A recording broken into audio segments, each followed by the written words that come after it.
아이들 순서가 지나고 나면 가장 부담스럽습니다. 뭔가 좀 더 잘해야 될 것 같은데 특별히 말씀을 잘 준비했습니다. 말씀에 은혜가 있으시기를 바랍니다. 전통적으로 5월을 사람들은 가정의 달이라고들 이야기합니다. 가족의 소중함과 가치를 되새기는 기념일들이 참 많은 달이죠. 어린이날이 있고 어버이날도 있고 스승의 날과 성년의 날, 또 부부의 날이 이 5월달 달려간에는 가득합니다. 사람들은 어떤 날 하루를 정하여서 기념하고 기억하는 것을 좋아합니다. 원래 매일 매순간 사랑을 전하고 기쁨을 나누어야 하는 것이지만 그에 해당하는 날에만 생각하고 표현하는 것은 아닌지 한번 돌아보게 됩니다. 자, 이런 생각을 해봤습니다.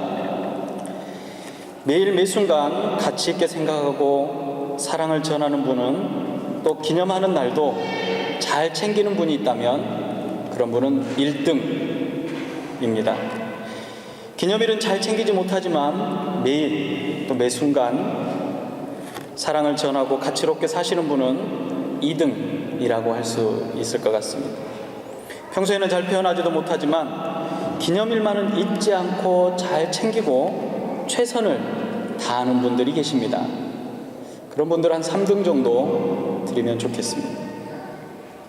나에게 관련된 기념일은 잘 챙기지만 가족들이나 가까운 분들과 연관된 기념일들은 기억을 하지 못하는 분들이 계십니다. 그런 분들은 4등 정도 됩니다.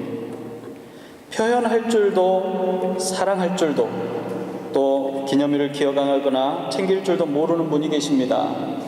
그런 분들은 한 350등 정도 되는 것 같습니다. 여러분들은 몇 등 정도나 되십니까? 사랑하는 사람들이 가까운 곳에 있을 때 내가 보려고 할 때 바로 볼 수 있는 바로 그곳에 계시거나 만나고 싶을 때 언제든지 만날 수 있을 때 감사함과 사랑함을 표현하시고 전하시기를 바랍니다. 우리 모두는 기념일이나 그 어떤 가치로운 날보다도 더 귀한 존재들입니다. 우리의 가치가 이렇게 뛰어나고 높은 이유는 창조자이신 하나님께서 우리를 그렇게 가치롭게 생각하시고 끝까지 사랑하셨기 때문입니다. 수천 년이 지나는 동안 인류가 깨달은 가장 소중한 진리가 바로 이것입니다.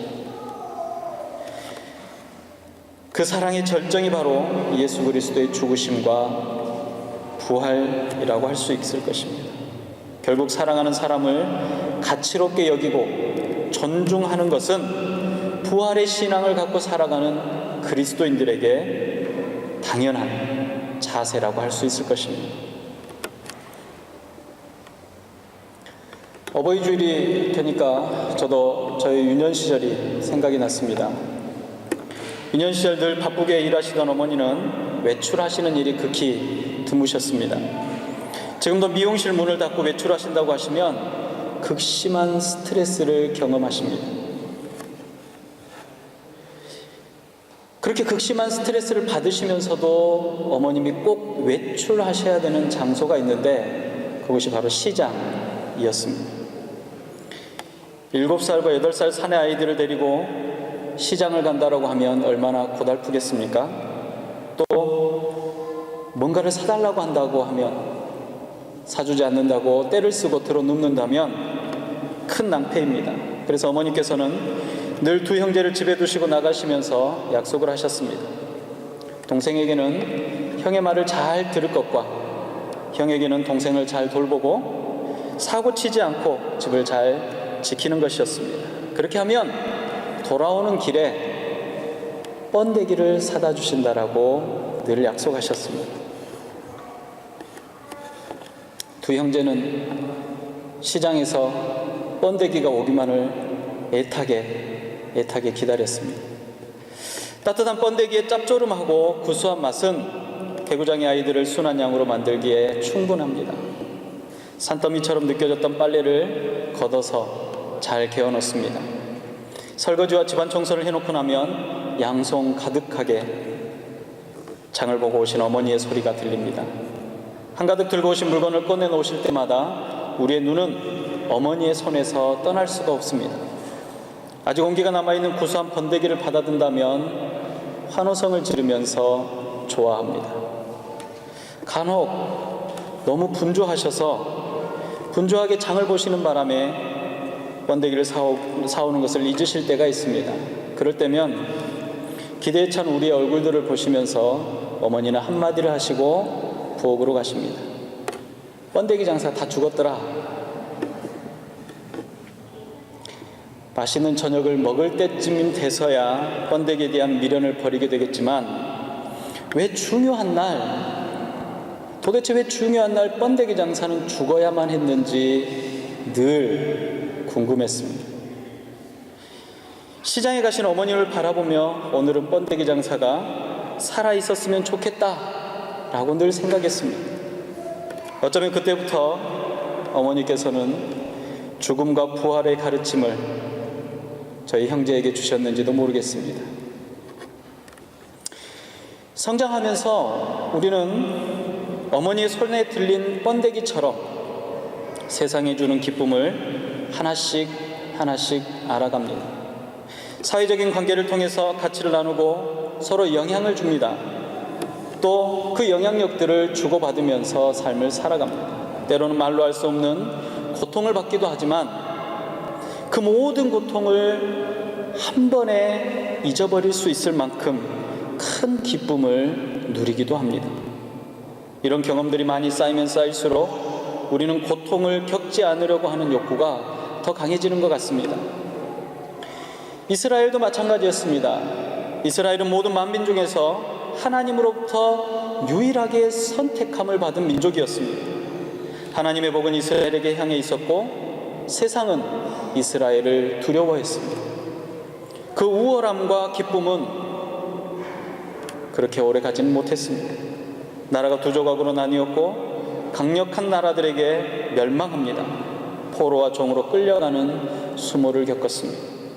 그 고통의 역사에서 하나님의 뜻을 전하던 선지자의 글들은 오랜 시간 메시아에 대한 기대와 소망을 갖게 했습니다. 더 이상 분열하거나 다른 나라에 멸망하는 불행을 겪고 싶지 않았습니다. 패전국가의 국민으로 겪게 되는 절망을 이제 우리의 자녀들에게 남겨주고 싶지도 않았습니다. 선지자들을 통해서 말씀하셨던 강력한 통치자가 오시면 바로 그 메시아가 자신들을 모든 고통과 절망으로부터 건져내줄 것이라고 생각했습니다. 그리고 그 메시아를 기다렸습니다. 드디어 줄곧 성경이 증언하던 바로 그 메시아가 나타났습니다. 세례 요한은 예수님을 보고 이렇게 얘기합니다. 보라, 세상 죄를 지고 가는 하나님의 어린 양이로다.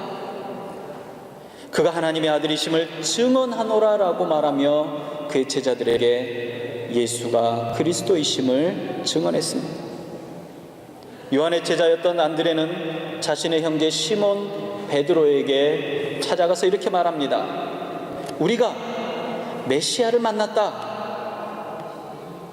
안드레는 베드로를 데리고 예수님께 가서 함께 제자가 됩니다. 제자들과 함께 예루살렘으로 가던 길에 마주쳤던 사마리아 여인은 예수님께 이렇게 질문합니다. 메시아 곧 그리스도라 하는 이가 오시는 것을 내가 압니다. 그가 오시면 모든 것을 우리에게 알려주실 것입니다. 그러자 예수님께서 말합니다. 내가 말하고 있는 바로 그 사람이 나 예수이다 라고 말합니다. 자신이 메시아이며 곧 그리스도이심을 밝히셨습니다. 그녀는 물동이를 버려둔 채로 마을로 소리를 지르면서 뛰어갔습니다. 내가 행한 모든 일을 내게 말한 이 사람을 보라. 이는 그리스도가 아니냐. 여인이 예수님을 메시아 곧 그리스도이시라고 외쳤고 이 말을 듣고 나온 많은 사마리아인들은 예수님을 믿었다라고 성경은 증언하고 있습니다. 요한복음 6장에 보면 놀라운 사건이 벌어집니다. 보리떡 5개와 물고기 2마리로 5,000명을 먹인 사건입니다. 그리고 남겨진 음식이 12광주리가 넘게 남았습니다. 그날의 기록이 이렇습니다.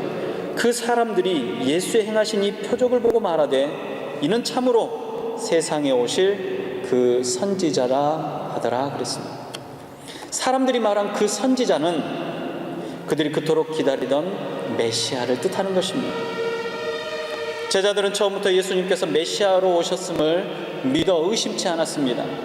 그리고 예수님을 따라다니는 동안 여러 가지 표적들을 통해서 예수가 메시아이심을 확신하게 되었습니다. 그런데 예수님께서 자꾸 이상한 말씀을 하십니다. 자신이 죽어야 한다는 것입니다.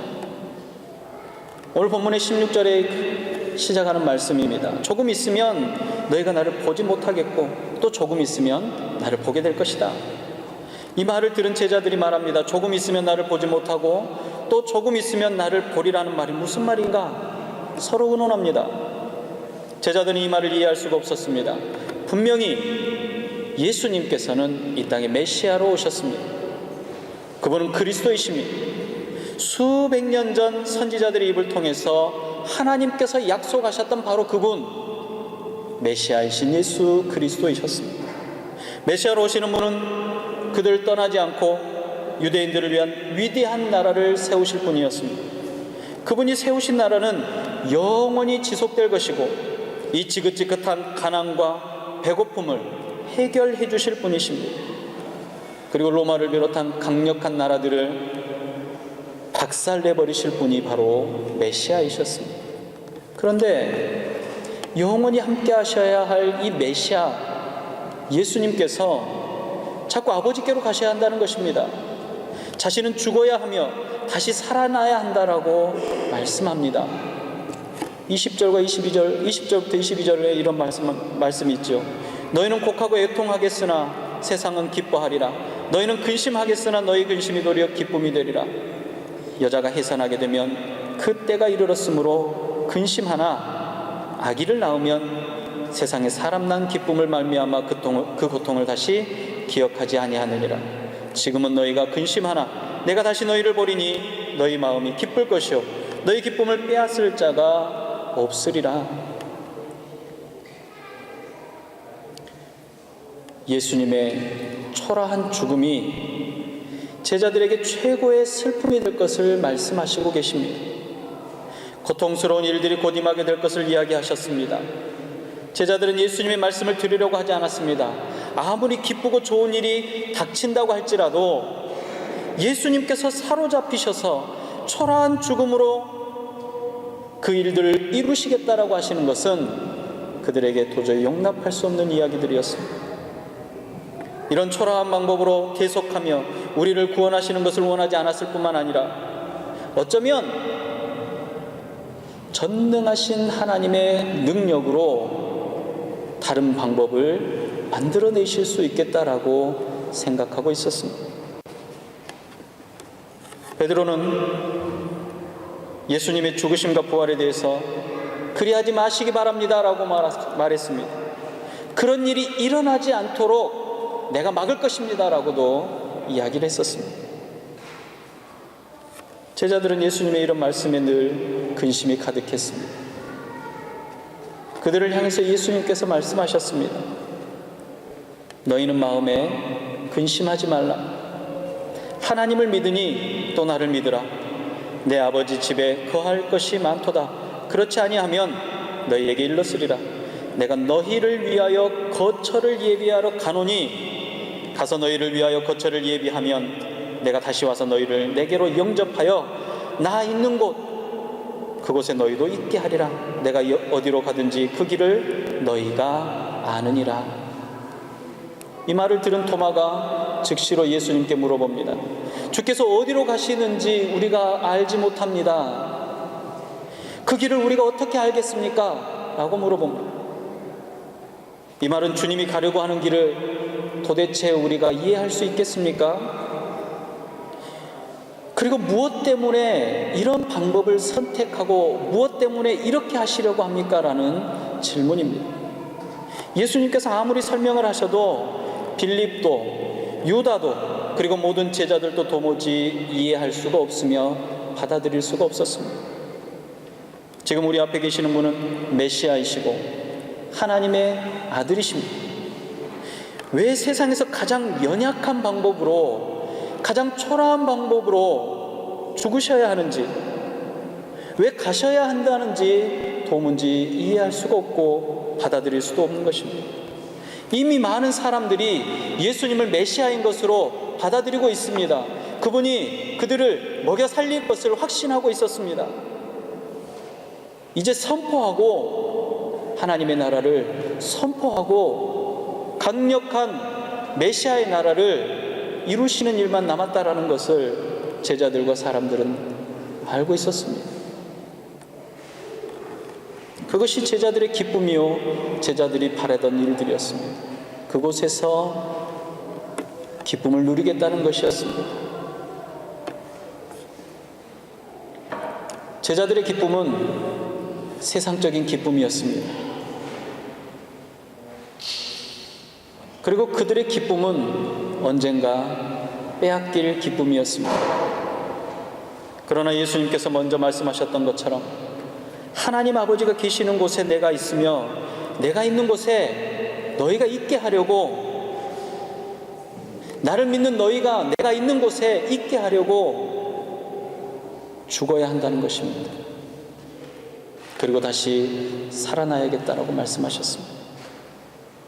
그래서 조금 있으면 나를 보지 못하겠고 또 조금 있으면 나를 보게 될 것이라고 말씀하셨던 것입니다.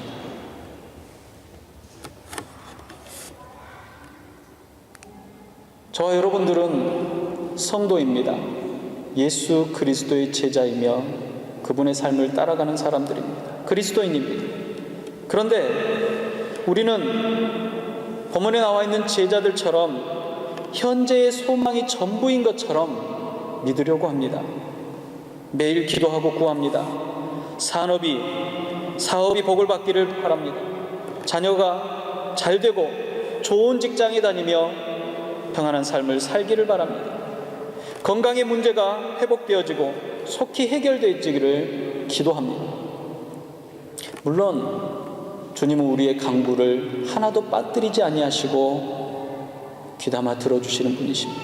아주 소중하게 여기시는 분이십니다. 그러나 우리의 간구에 주님이 주권자이시며 주인이 되시는가는 한번 생각해 보아야 될 문제입니다.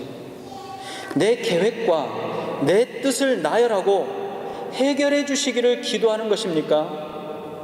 정작 주님의 뜻이 무엇이며 주님의 계획이 무엇인지에 대해서는 관심이 없고 귀를 막고 있는 것은 아닌지 생각해 보아야 합니다. 우리의 소망, 우리가 집중하고 소망하는 기쁨이 무엇입니까? 육체의 유익을 위해서 높은 자리와 권세를 얻기 위해서, 혹은 많은 물질을 소유하기 위해서, 평안하고 안락한 삶을 누리기를 원해서 우리의 소망과 기쁨이 그곳에 있습니까? 그래서 제자들이 자꾸 물어보는 것입니다. 왜 지금 평안하면 안 됩니까? 영원한 생명과 안식이 우리에게 필요한 것은 우리도 잘 알고 있습니다. 그런데 지금 내 눈앞에 놓여있는 인생의 문제가 해결되어지고 나서, 그리고 나서 생각해 보면 안 되겠습니까? 하지만 하나님의 나라는 예수님께서 말씀하시는 기쁨의 날, 해산하는 여인의 기쁨은 예수님께서 죽으시고 부활하셔야만 이루어지는 것입니다. 예수님께서 약속하신 성령님의 강림으로 이제 영안이 열리게 됩니다. 23절은 이렇게 말합니다. 그날에는 너희가 아무것도 내게 묻지 아니하리라. 주님의 부활과 성령의 강림 이후에 진리의 영이 그리스도인들에게 임하게 되었습니다. 진리의 영의 인도하심으로 하나님의 나라의 진리를 깨닫게 되어집니다. 그래서 이전처럼 예수님께 인간적인 이유를 들어서 물어보지 않아도 되게 되었습니다. 예수님의 죽으심과 부활은 끝이 아니라 시작인 것을 성령 강림의 사건을 인하여서 선포하게 되어진 것입니다. 성령님께서는 우리의 시선을 세상에 두지 못하게 하시고 거룩한 하나님의 뜻에 두시기 위해서 우리에게 오셨습니다. 그래서 이제부터는 하나님께 구할 때에 죽으셨고 부활하신 예수님의 이름으로 구할 수 있도록 우리에게 허락해 주신 것입니다. 그렇게 말씀을 하셨음에도 제자들은 계속해서 근심했습니다. 메시아로 믿고 따르던 예수님께서 초라한 모습으로 죽으실 것을 자꾸 하시는 말씀에 그들이 생각했던 메시아의 영광스러운 모습, 세상이 누리는 기쁨의 모습들을 생각하고 포기하지 않으려고 했습니다. 예수를 믿고 교회를 다니면 우리는 늘 형통할 것이라고 생각을 합니다.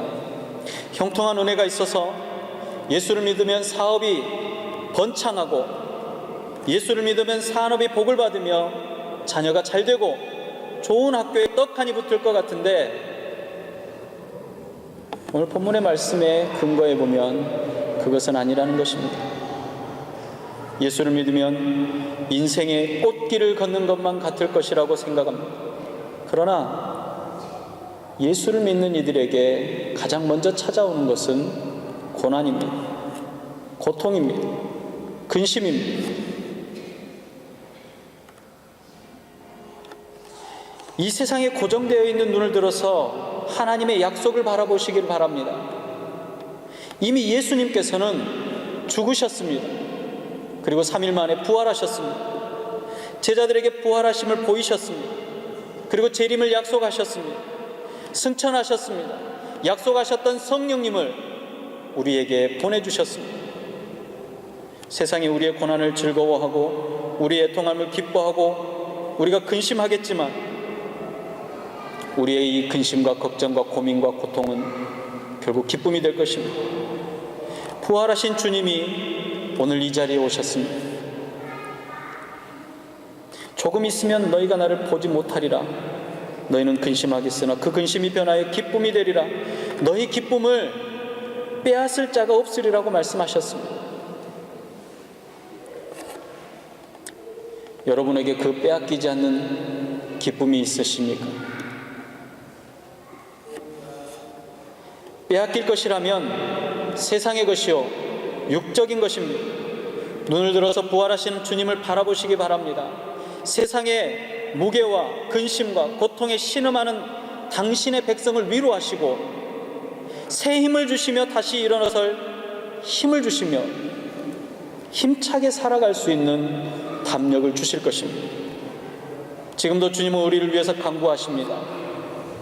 우리의 기쁨이 충만하며 끝까지 승리하도록 성령님을 통하여서 우리를 더 강하게 하실 것입니다.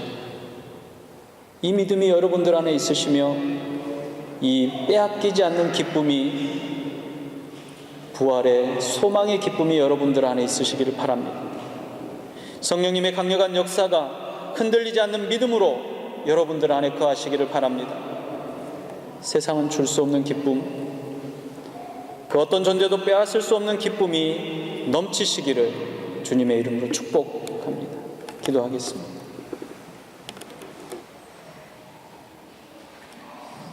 제자들처럼, 세상의 모든 존재들처럼 이 땅의 즐거움과 기쁨과 행복에 우리의 관심이 있었습니다. 우리의 눈들은 늘 세상 가운데 있었으며 우리의 눈들은 늘 주님의 뜻을 보려고 하지 않았습니다. 그러나 내 이름으로 구하는 모든 것을 다 이루게 하시겠다라고 하시는 우리 주님의 부활하심과 성령님이 우리에게 오심을 오늘 말씀을 통하여서 우리의 마음 가운데 받게 하심을 감사합니다. 이제는 우리의 눈이, 우리의 시선이 하나님의 뜻을 향하게 하여 주시옵소서. 지금 당장 실패하며 넘어지고 고통스러운 일이 아주 엎드러지는 일이 아니라 사람들이 우리의 넘어짐을 보고 즐거워하는 것이 전부일 것 같으나 하나님의 뜻을 이루는 곳에 우리가 사용되어진다면 그곳에 그리스도의 영광이 드러나며 하나님의 기쁨이 넘치게 될 것을 믿게 하여 주시옵소서. 그러나 주님, 고통스럽습니다. 아픕니다. 괴롭습니다. 도저히 이겨낼 수 없을 만큼 힘이 들고 서 있을 수 없을 정도로 아프고 괴롭습니다. 그래서 주님께 구합니다. 예수 그리스도의 이름으로 구하는 것마다 주시겠다라고 말씀하셨던 주님께 구합니다. 하나님의 나라의 뜻을 이루어드리는 주의 백성들이 그 삶 가운데 주님의 뜻 가운데 있도록 허락하여 주시옵시고, 이 고통이 속히 지나가며 이 슬픔이 속히 지나가며 이 아픔이 속히 물러갈 수 있도록 허락하여 주시옵소서. 마지막 시대를 살아가는 주의 백성들 안에 분명한 확신을 허락하여 주시옵시고 흔들리지 않는 믿음으로 허락하여 주시옵소서. 복되게 하신 우리 구주 예수님의 이름으로 감사하며 기도드리옵나이다. 아멘.